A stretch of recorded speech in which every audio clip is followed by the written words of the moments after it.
I watched my sister's face drain of color as Dr. Chen delivered the news. I'm sorry, but we found a perfect match for the kidney. Another patient. The transplant is scheduled for tomorrow morning. My mother's scream could have shattered the hospital windows. No, you can't. That kidney belongs to Maya. We had an agreement. I smiled, calm and serene in my wheelchair, my hand resting protectively over the bandage on my side. 24 hours ago, I'd undergone the surgery. 24 hours ago, I donated my kidney. Just not to my sister. There was no agreement, Mrs. Chen, Dr. Chen said firmly. Lily is an adult. She has the right to donate to whomever she chooses. My sister Maya collapsed into a chair, her perfectly made-up face crumpling. Lily, please, please tell them it's a mistake. You promised. You promised. I met her eyes, those same green eyes that had watched me die 6 months ago, or was it a lifetime ago, and felt nothing but cold satisfaction. I don't recall making any promises, Maya, but I do recall a lot of other things. Things from before. The confusion in her face was delicious. She didn't understand. None of them did. How could they know that I had lived this life before? That I had already given my kidney once, had already died on an operating table while they harvested my organs, like I was spare parts for their precious golden child? Let me go back. Let me tell you how I got here. In my first life, I died at 23 years old. It wasn't supposed to happen that way. Or maybe it was always meant to end like that. Me, discarded, used up, thrown away. I had been the family disappointment for as long as I could remember. My parents had Maya when they were young and ambitious, 2 doctors building their empire. She was planned, wanted, perfect. Then, 7 years later, I came along. An accident. An inconvenience. A drain on resources that could have gone to their precious firstborn. Maya was beautiful, tall, willowy, with our mother's sharp cheekbones and our father's charismatic smile. She was a naturally gifted student, excelling in everything she touched. Piano, ballet, academics, social graces. She was the daughter they showed off at dinner parties, the one whose achievements they listed with pride. I was short, plain, awkward. I struggled with my studies, had to work 3 times as hard for half the recognition. My mother used to introduce me to her friends with an apologetic smile. This is Lily, our younger one. She's trying her best. The pause before those last words said everything. The favoritism wasn't subtle. Maya got a car for her 16th birthday. I got a lecture about fiscal responsibility. Maya's college was fully funded. I worked 2 jobs to cover my state school tuition while living at home to save money. Maya's bedroom was redecorated 3 times growing up. I slept in the same childhood furniture until I moved out at 18, only to be forced back at 20 when my father declared I was wasting money on rent.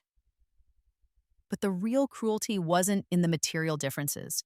It was in the casual, everyday erasure of my existence. My mother would plan family dinners and forget to tell me. I'd come home to find them finishing dessert. Oh, Lily, we didn't think you'd be interested. My father would miss every single one of my school events, but never missed Maya's. Not once. When I graduated college, by the skin of my teeth, working myself to exhaustion, they took Maya to Paris to celebrate her getting into medical school. I got a card in the mail, not even signed. Printed signature. I told myself it didn't matter. I told myself I'd build my own life, find my own happiness. I got a job as a receptionist at a dental office, saved my money, and planned to eventually get my own apartment. I'd meet someone who loved me, start fresh, leave them all behind. Then Maya got sick. It started with fatigue. She'd come home from her prestigious medical school, looking pale and drawn. At first, my mother blamed stress. Then came the swelling, the nausea, the blood in her urine. The diagnosis was swift and devastating. Acute kidney failure, cause unknown. Possibly a genetic disorder. Possibly an autoimmune condition. Either way, Maya needed a transplant, and she needed it soon. I wasn't even at the hospital when they found out. I was at work dealing with an angry patient who'd been overcharged when my mother called. Lily, you need to come to City General immediately. It's Maya. The fear in her voice was real. For all her faults, my mother loved Maya with a fierce, consuming devotion. I left work early, drove to the hospital with my heart pounding. Maybe I thought this would be the thing that finally brought us together as a family, a crisis that would make them see me as more than an afterthought. I found them in a private waiting room, my mother crying, my father stone-faced, Maya's boyfriend, Jeremy, holding her hand. Maya herself looked small and frightened in her hospital gown, so different from her usual polished perfection. "Lily, thank God," my father said. He stood up, and for a moment I thought he might hug me. He didn't. "We need you to get tested as a potential donor." Not "how are you," not "thank you for coming," just straight to business. "Of course," I said immediately. "Must, whatever she needs." My mother finally looked at me, her eyes red-rimmed. "You're her sister. You're her best chance." Over the next week, I underwent a battery of tests: blood work, imaging, psychological evaluation. The whole time, my family treated me with an unfamiliar attentiveness. My mother actually cooked meals and brought them to my room. My father asked about my day. Maya, weak and scared, held my hand and called me her hero. I felt needed, important, loved. I should have known better. The tests came back. I was a perfect match. 6 out of 6 antigens. The transplant coordinator called it exceptionally rare for siblings. "Maya is incredibly lucky," she said. My parents were overjoyed. They hugged each other, cried tears of relief. My father actually put his hand on my shoulder. "You're saving your sister's life, Lily. We're proud of you." Proud of me. I'd waited my whole life to hear those words. The surgery was scheduled for 3 weeks out to give me time to prepare. What they meant was time to get my affairs in order, as if I were the one dying. I was asked to take a leave of absence from work. My father's lawyer drew up paperwork, consent forms, liability waivers, documents I barely read because I trusted them. The night before the surgery, my family took me to dinner. Maya was too weak to come, but my parents brought Jeremy, who spent the entire meal talking about the wedding they were planning for after Maya recovered. No one asked me about my life, my fears about the surgery, whether I was scared. I was a means to an end, a living organ bank. But I told myself it would be worth it. After this, things would be different. They'd have to see my value. They'd have to love me. The surgery itself is a blur in my memory. I remember the cold operating room, the anesthesiologist telling me to count backward from 10. I made it to 7. When I woke up, the pain was excruciating. My entire left side felt like it was on fire. I pressed the call button frantically, gasping for breath. A nurse came eventually, not immediately, eventually. She gave me more pain medication and told me the surgery had complications. "What kind of complications?" I managed to ask through gritted teeth. "The doctor will explain," she said, already leaving. He never came. Over the next 2 days, I lay in that hospital bed, barely able to move, my requests for information ignored or deflected. Meanwhile, down the hall, I could hear laughter from Maya's room. Visitors, flowers, celebration. No one visited me. On the 3rd day, I managed to get out of bed and shuffle to the bathroom. That's when I saw my reflection. The bandage on my side was larger than it should have been, much larger, and there was a second bandage on my lower abdomen. When the nurse came to check my vitals, I grabbed her wrist. "Why are there 2 incisions?" She looked uncomfortable. "You need to speak with Dr. Morrison."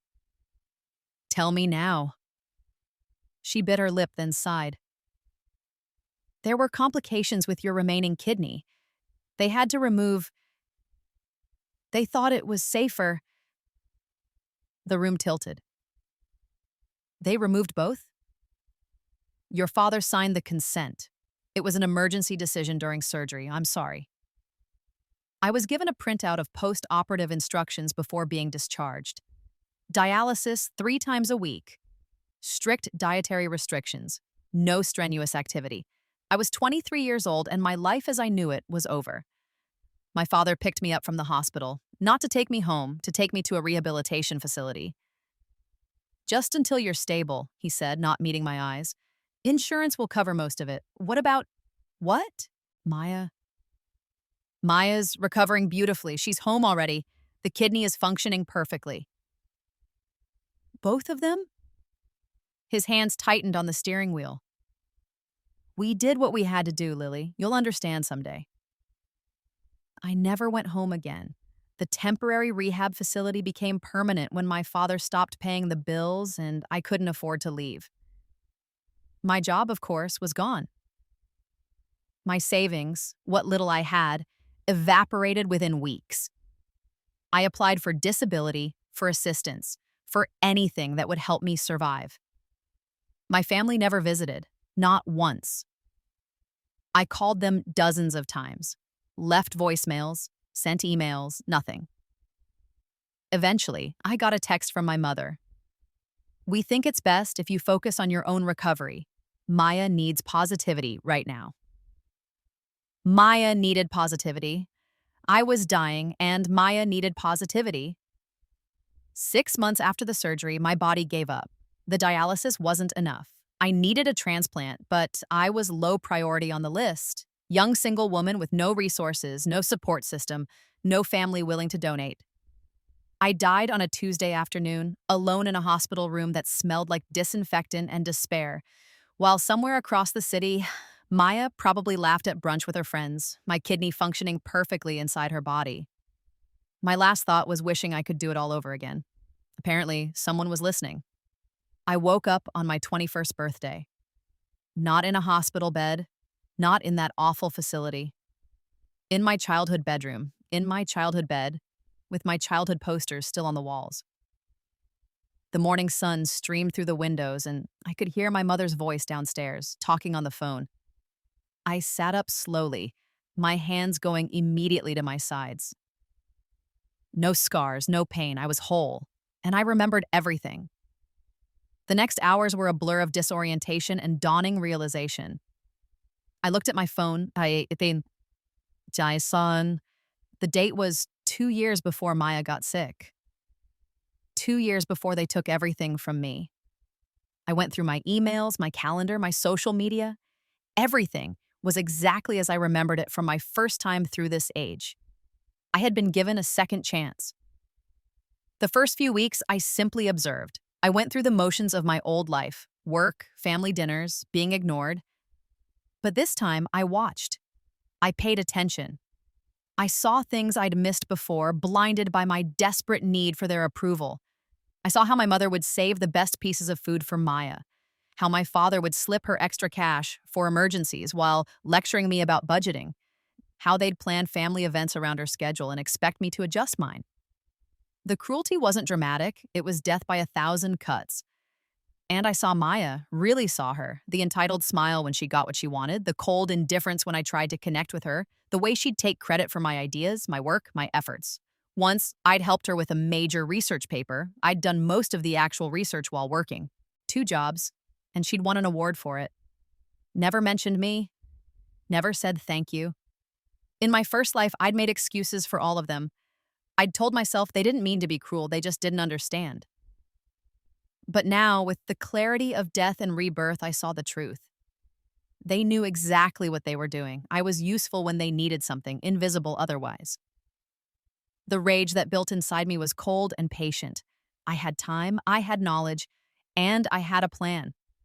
When Maya started showing symptoms right on schedule, I was ready. The fatigue, the pallor, the sudden weight loss, I saw my family's panic building. I went through the motions, got tested again, matched again, played the role of concerned sister. But this time, I was also talking to lawyers, good ones.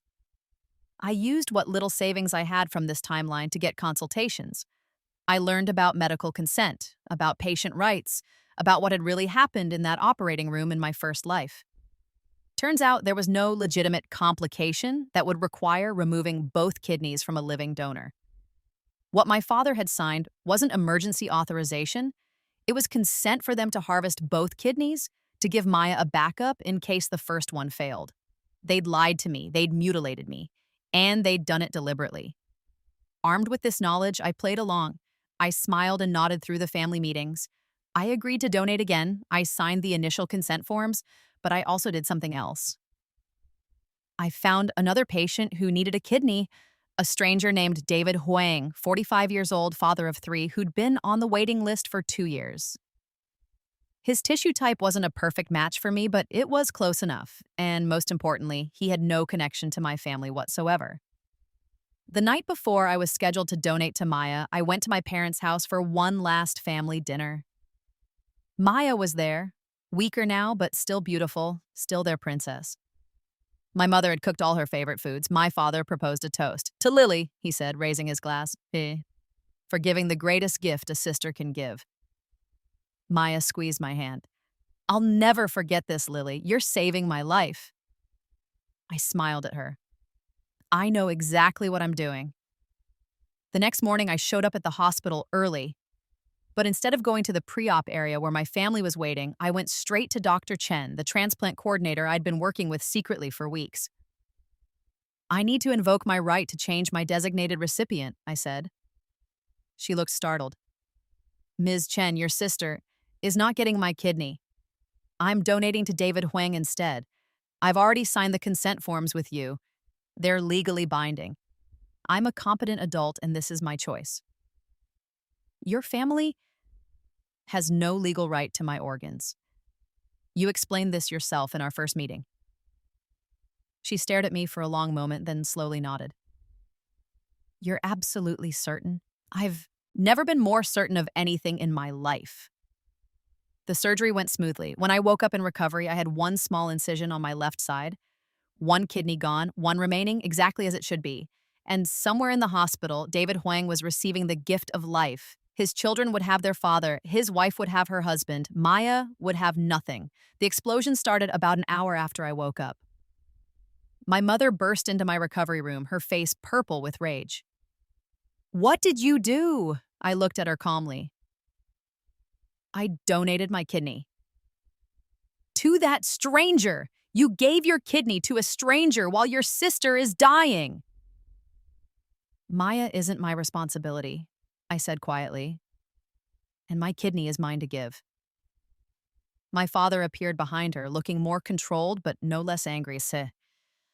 Lily, I don't know what kind of mental breakdown you're having, but we can fix this. Dr. Chen said you signed some forms, but you were clearly not in your right mind. We'll get a lawyer. I have a lawyer, I interrupted. Actually, I have 3. Would you like to know what they told me? The room went silent. I pushed myself up in bed, ignoring the pain in my side.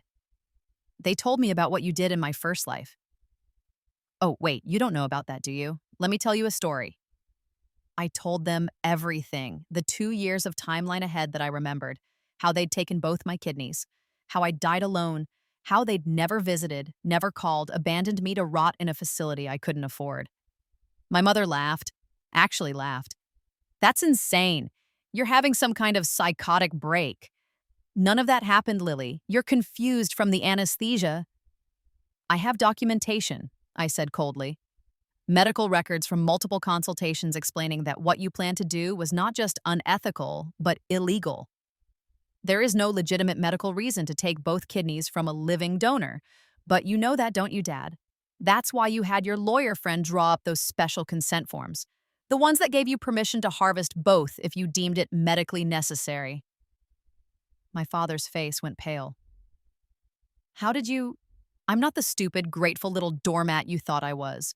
I got a copy of those forms from your study, had 3 different medical malpractice lawyers review them. Want to guess what they said? The silence was deafening.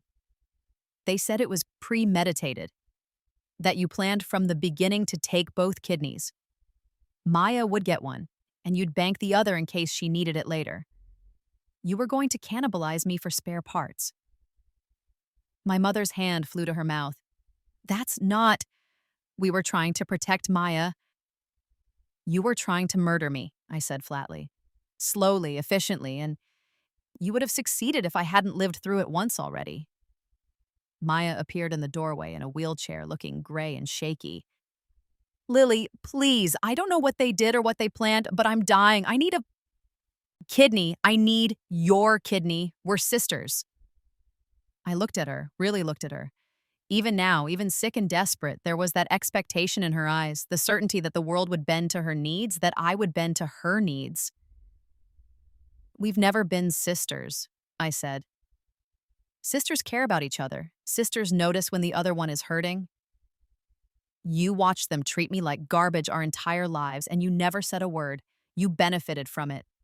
Every resource they didn't spend on me, they spent on you. Every moment they didn't give me, they gave to you. You were complicit in my abuse, and you'd be complicit in my death.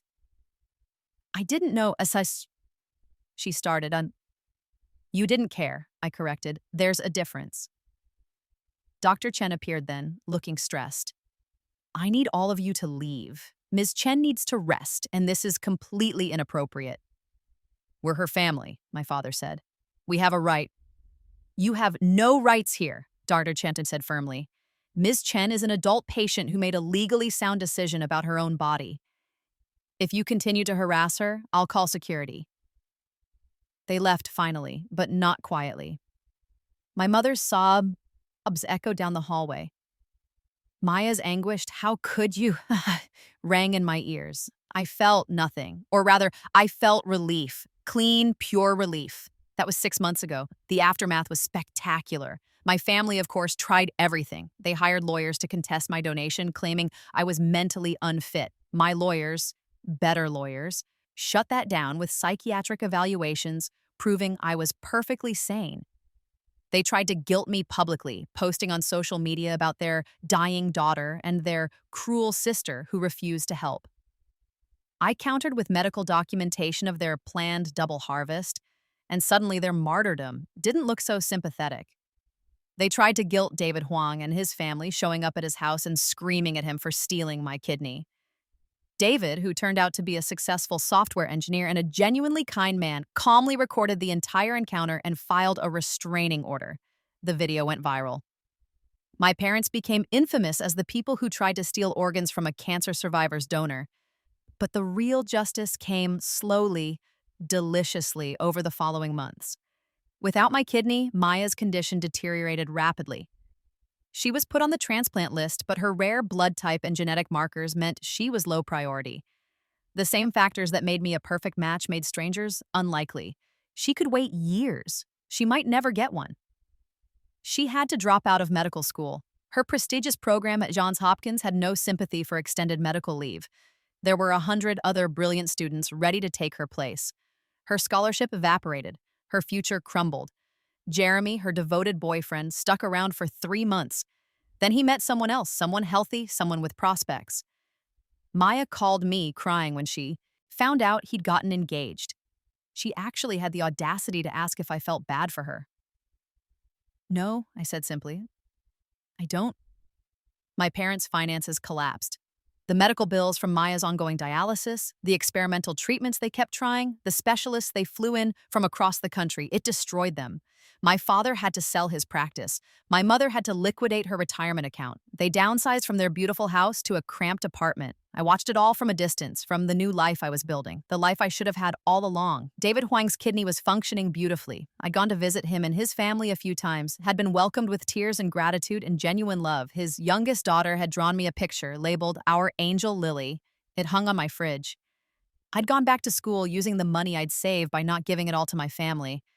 I was studying business administration, discovering a talent for finance I never knew I had. I was making friends, real friends, who valued me.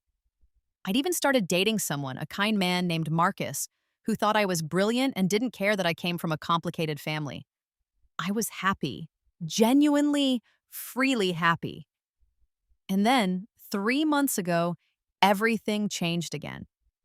My mother showed up at my apartment unannounced. I almost didn't let her in, but something in her face stopped me. She looked old, haggard, broken. "What do you want?" I asked, not inviting her past the doorway. "Maya's dying," she said simply. "She has maybe 6 months left. The dialysis isn't enough anymore. Her body is shutting down." "I'm sorry to hear that." "Lily, please, I'm begging you. I'll do anything. We'll give you anything. Just give her your other kidney. Please, she's your sister." I stared at her.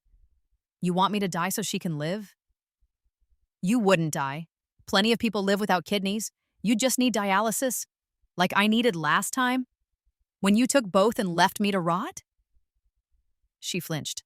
"That was your father's idea. I didn't know he was going to do that. I swear, Lily, I didn't know." "You knew enough." You knew when you never visited, when you cut me off, when you chose her over me every single day of my life. I'm her mother, she whispered. What was I supposed to do? You were my mother too, I said. Or you were supposed to be. She crumpled then, sliding down against my doorframe, sobbing. I know I failed you. I know we were terrible, but please, Lily, please. She's my daughter. I can't lose her. I can't. For a moment, just a moment, I felt something. A flicker of the old Lily, the one who would have done anything for a scrap of their love, the one who died alone in a hospital room. Then the feeling passed. No, I said, my kidney is mine. My body is mine. My life is mine. And I choose to keep it. Lily, you need to leave now. If you come back, I'll call the police. She left, still sobbing. I closed the door and locked it and stood there for a long time, my hand pressed against the wood. I didn't cry. I'd done enough crying for them in 2 lifetimes. 2 weeks after that, my father came. He didn't cry or beg. He tried a different approach. I'll give you money, he said. $1 million, cash, for your kidney. I laughed. Actually laughed. Where would you get $1 million? You're bankrupt. I have connections. I can borrow it. I'll pay it back over time, but I can get it up front for you.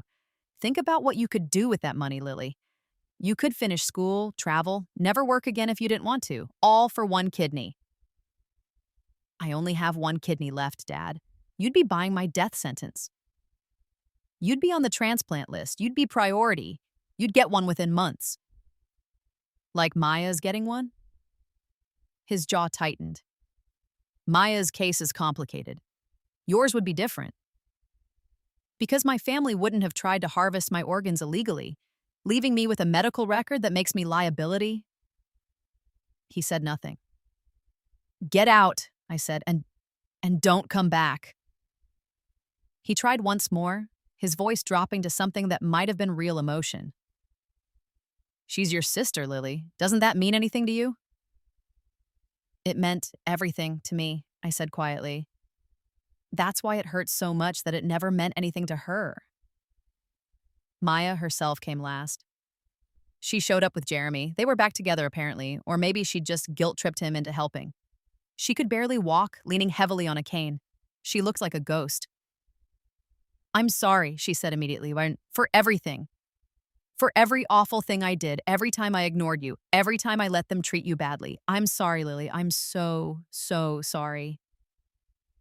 Okay, I said. Okay. She looked confused. I accept your apology. It doesn't change anything, but I accept it. Lily, please.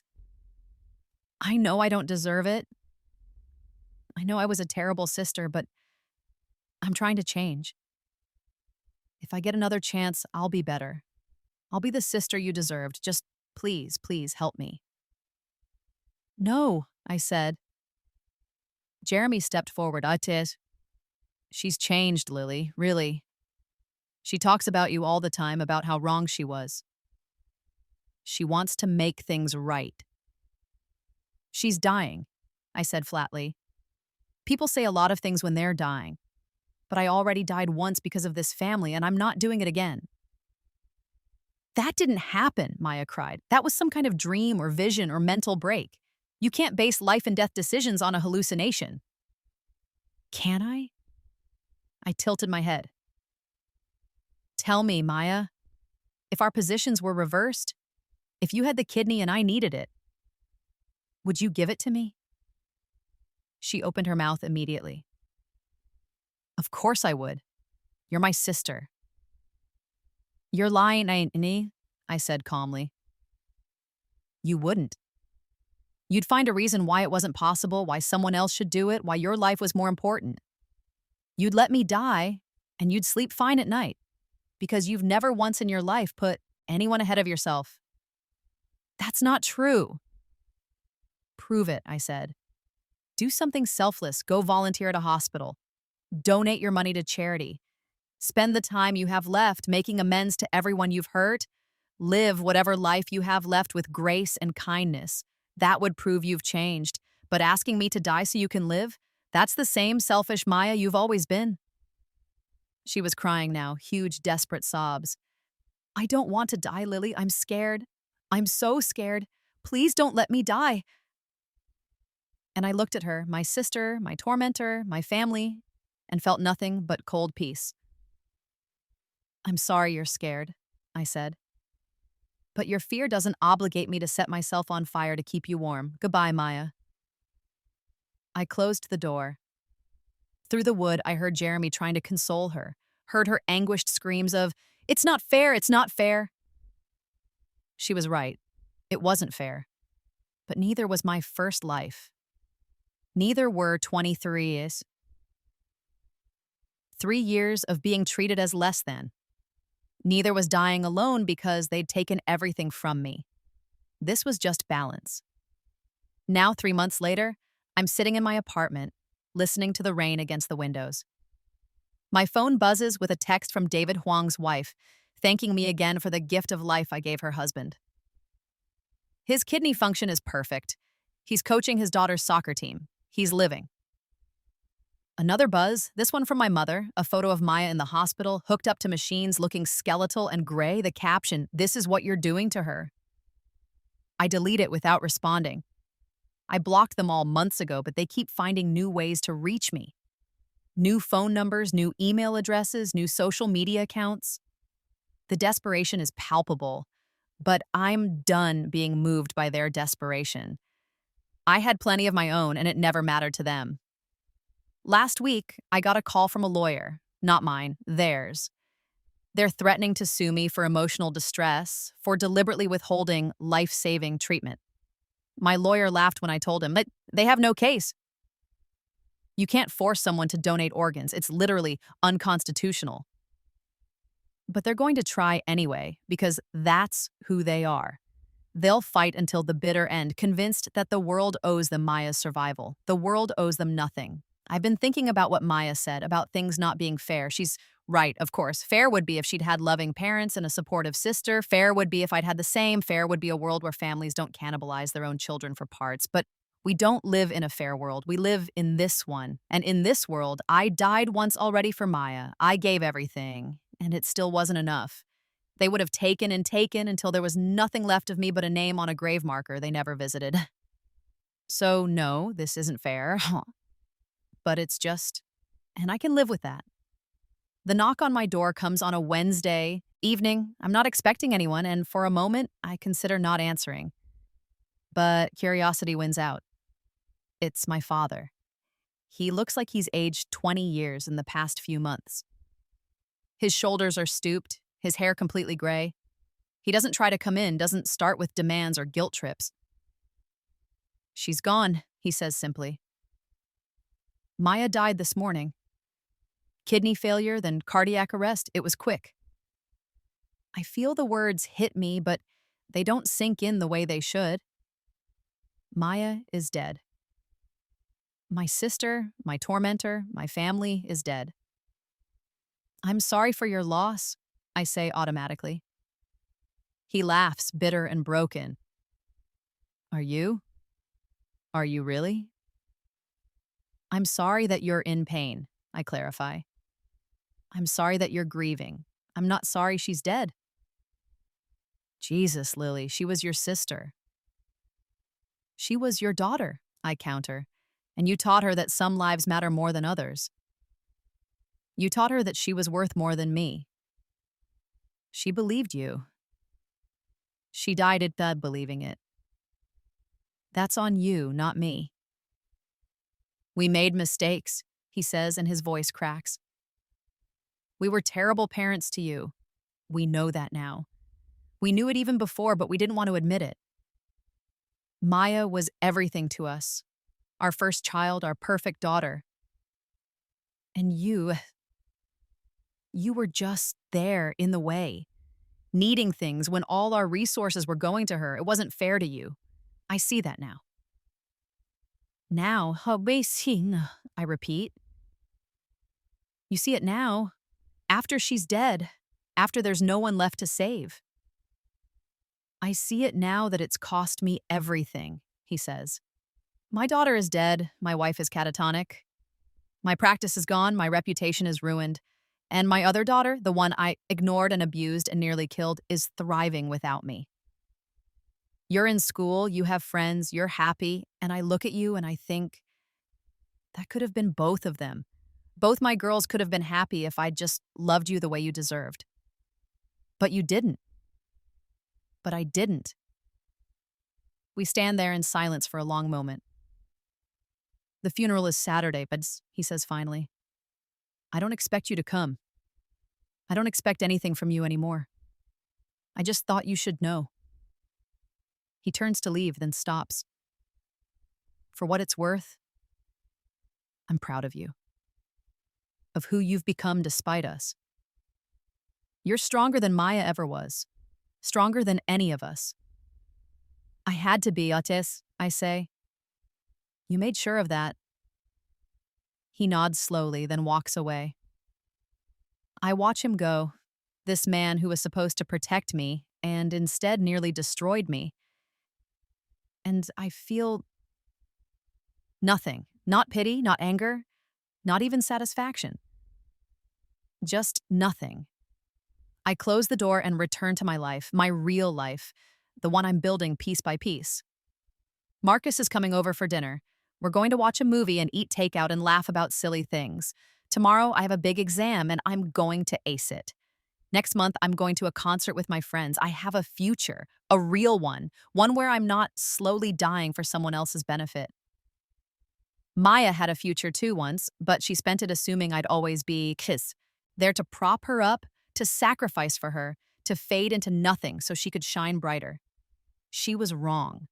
I don't go to the funeral. Instead, I spend that Saturday volunteering at the hospital where David Huang received his transplant. I read to patients in the dialysis ward, help distribute meals, talk with families in waiting rooms. I see the fear and hope on their faces, the desperate prayers that a stranger somewhere will give them or their loved ones a second chance. I think about Maya, lying in a casket somewhere, being mourned by people who enabled her entitlement until it killed her so. I think about my parents, broken and bankrupt, finally facing the consequences of their choices. I think about my first life, dying alone, and my second life, choosing to live. And I smile, because this is what justice looks like. Not revenge. Revenge would be petty, small, cruel. This is simply balance. They took everything from me once, so I took away their ability to do it again. They chose Maya over me for 23 years, so I chose myself. It's elegant in its simplicity. Later that evening, David Huang finds me in the volunteer lounge. His youngest daughter is with him, the one who drew me the picture. She runs up and hugs my legs. Lily, Daddy said you'd be here. I hug her back, this beautiful child who still has her father because I chose a stranger over my family. Are you okay? David asks quietly, searching my face. Your father called me, told me about your sister. I'm so sorry. I'm fine, I say, and I mean it. Really, I'm perfectly fine. If you need anything, I don't. But thank you. He studies me for a moment longer, then nods. You saved my life, he says. My family's life. I hope you know that what you did, choosing me over your sister, I don't take it lightly. I think about it every day. Don't, I say, and don't carry that guilt. You deserved a chance at life just as much as she did. More, actually. You have people who love you for who you are, not what you can give them. So do you, he says firmly. You have us. You're part of our family now if you want to be. I look at him, at his daughter still clinging to me, and I feel something warm bloom in my chest. Belonging. Real, genuine belonging. I'd like that, I say. 6 months after Maya's death, my mother calls. I almost don't answer. I've been ignoring their calls for so long it's become habit. But something makes me pick up. Hello? Lily? Her voice is hoarse, lifeless. I need to tell you something. What is it? Your father is dead.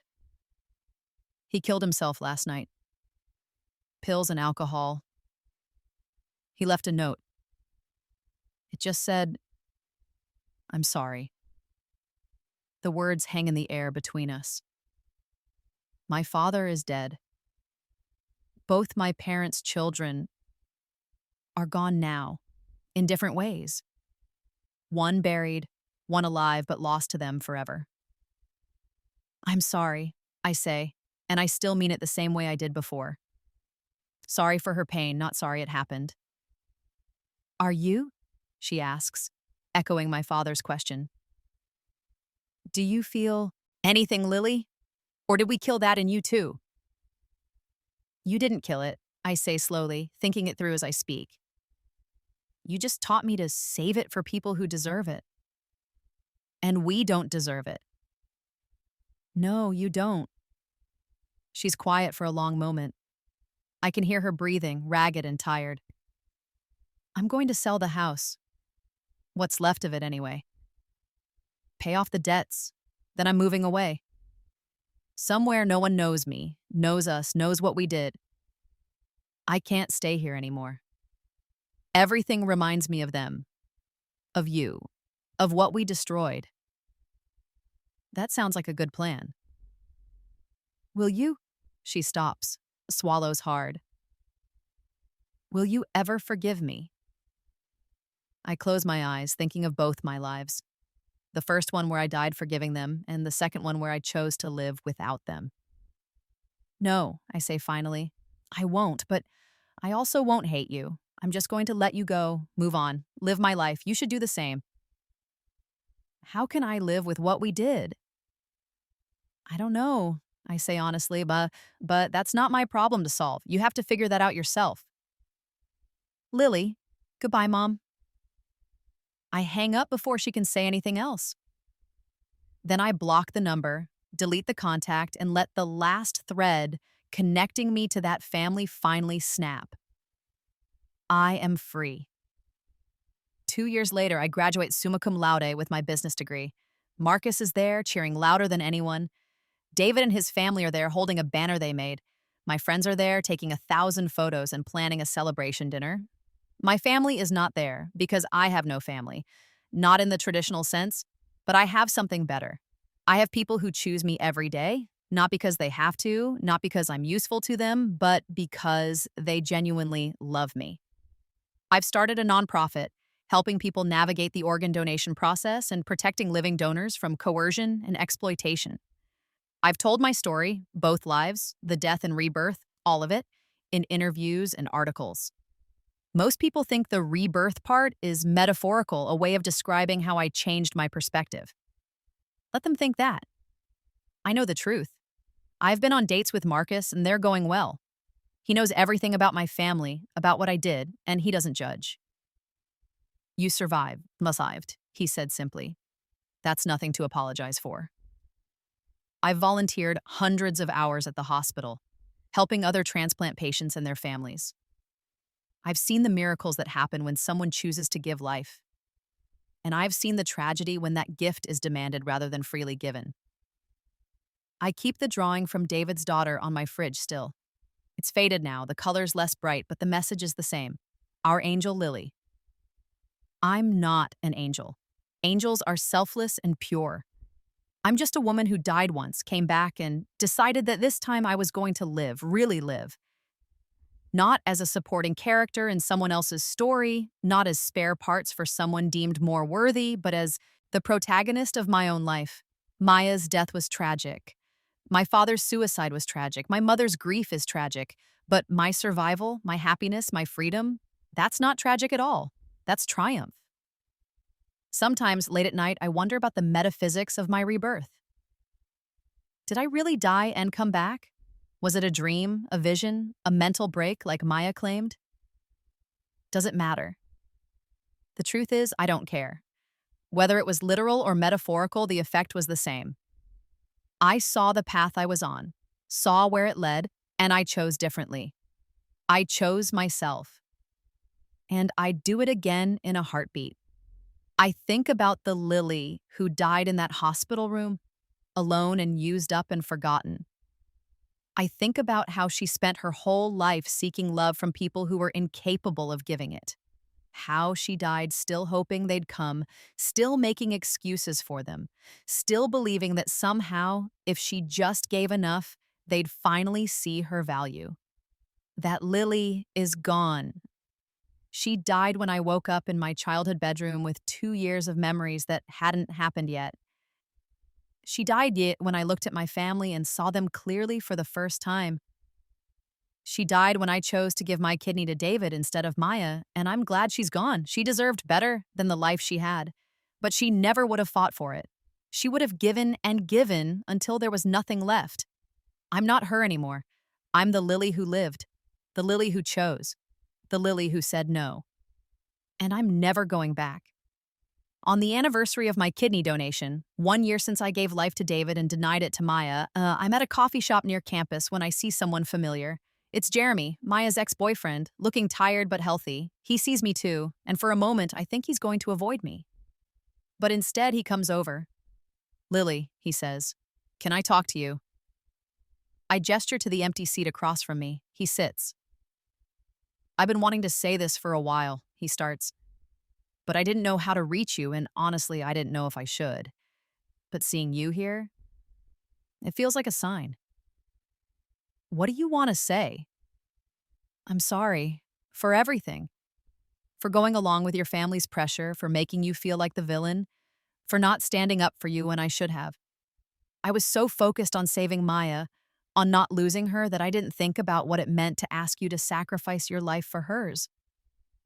"It wouldn't have been a sacrifice," I say. "It would have been murder. They planned to take both my kidneys, Jeremy. Did you know that?" His face goes pale. "What?" "In the consent forms my father had drawn up, there was a language allowing them to remove both kidneys if they deemed it medically necessary. It wasn't necessary. They just wanted a backup for Maya in case the first one failed. I would have died on dialysis just like I did the first time." "The first time?" I wave a hand. "Long story. Point is, they weren't asking me to save her. They were asking me to die for her. There's a difference." He sits back, processing this. "I didn't know. God, Lily, I didn't know." "Would it have mattered if you did?" He's quiet for a long moment. "I want to say yes. I want to believe I would have stopped it, but honestly, I was so desperate to save her, I might have convinced myself it was okay, that you'd be fine, that they'd take care of you, that it was worth it." "At least you're honest." "I loved her," he says, "same. I really did, but looking back, I don't think she would have done the same for me. If I'd needed a kidney and she was a match, I think she would have found a reason why she couldn't. Her career, her health, her future. Something." "Probably," I agree. "And that's why you said no. Not because you're cruel or heartless, but because you knew she wouldn't do it for you. Partly, but also because I knew what they'd really planned. And because I've learned that saying no to people who only want to use you isn't cruel, it's survival." He nods slowly. "For what it's worth, I think you did the right thing. It took me a long time to see it, but I do. Maya was my whole world, and I thought that meant I should do anything, ask anything to save her. But your world matters too. Your life matters too." "Thank you," I say, and I mean it. "Are you happy?" he asks. "I mean really happy?" I think about my life now, Marcus and our plans for the future, my nonprofit and the lives we're changing, David's family and the belonging I found there, my education, my freedom, my choice to live on my own terms. "Yes," I say. "I really am." He smiles, sad but genuine. "Good. That's good."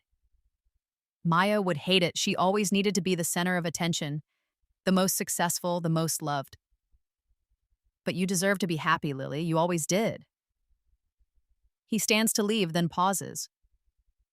I hope someday I find what you have.